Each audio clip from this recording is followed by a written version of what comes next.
जी भैया देखिए हमारे यूट्यूब चैनल पर जा रहा है बहुत प्यारा चुटकुला नाच गीत। आप लोग देखिए, लाइक शेयर सब्सक्राइब करिए।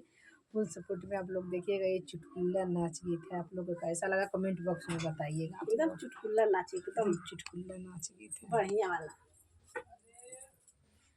बेला वाला लकी चुनरिया देवर ललचाई, पेना वाला लकी चुनरिया देवर ललचाई, देवर ललचाई हो देवर ललचाई, पेना वाला लकी चुनरिया देवर ललचाई, पेना वाला लकी चुनरिया देवर ललचाई।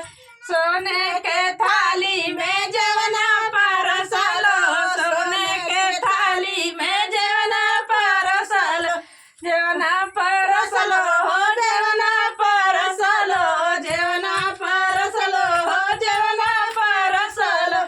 अरे देवरा के खेली बोखियाई बाला मलल चाई, देवरा खियाई बो बाला मलल चाई, हम देवरा खियाई बो बाला मलल चाई, पेरा ललकी चुनरिया देवर ललचाई, पेरा ललकी चुनरिया देवर ललचाई, देवर ललचाई हो देवर ललचाई, पेरा ललकी चुनरिया देवर ललचाई, पेरा ललकी चुनरिया देवर ललचाई।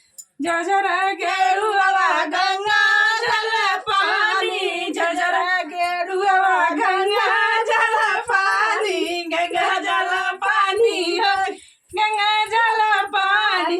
अरे देवरा के पानी पियाई बाला मलल चाई, पेना बलल की चुनरिया बाला मलल चाई, पेना बलल की चुनरिया बाला मलल चाई, पेना बलल की चुनरिया बाला मलल चाई।